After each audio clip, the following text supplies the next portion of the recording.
you know, from the Manosphere, there's a big takeaway on the whole, don't, you know, I'll make another video on this, but it's like, don't go with a stepmom because you'd be a total cuck, or you'd be, you know, you got the baby daddy in the picture and you're an idiot if you're raising somebody else's kids.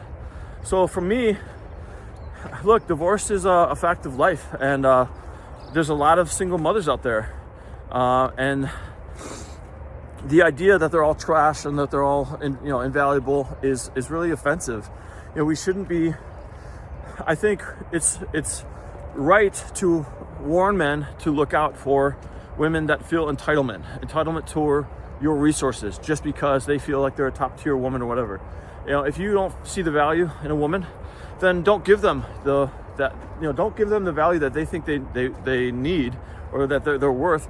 Give them the value that you won't wish to give them. So if some woman's a single mom thinking she's the bee's knees and she's bringing all this stuff to the table, and you're looking at it as that's not the case, then don't be with that person. Sure, I get that. But for me, I married I had a marriage failure, and I had to take accountability for my part in that. And my second marriage, I married a single mom that has shared custody type stuff, and so I've stepchildren. And for me, the way that I look at it is, I had an opportunity to expand my family.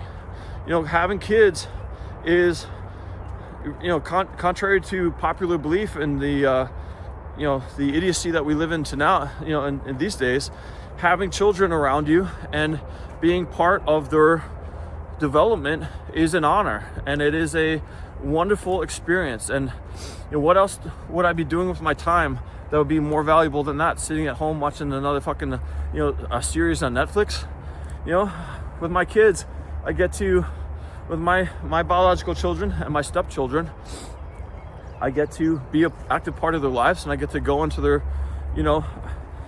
basically invest in them and say, okay, what makes this kid special, and how can I impact their life in a positive way?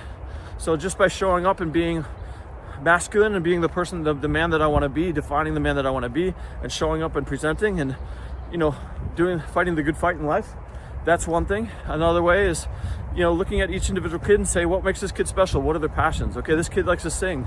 Well, let me spend time with this kid singing, and let's build that up. Or somebody likes to paint. Let's sit with this child and paint with them and give them positive encouragement and say, look, here's where you're passionate on. Let's spend some time doing this. Or in sports, spending time each week, taking the person out to a track or a field or a basketball court and saying, hey, I really think that you've got a knack for this. Let's spend some time developing this skill and teach them all that I know about athleticism and sports. So, our society is so toxic these days.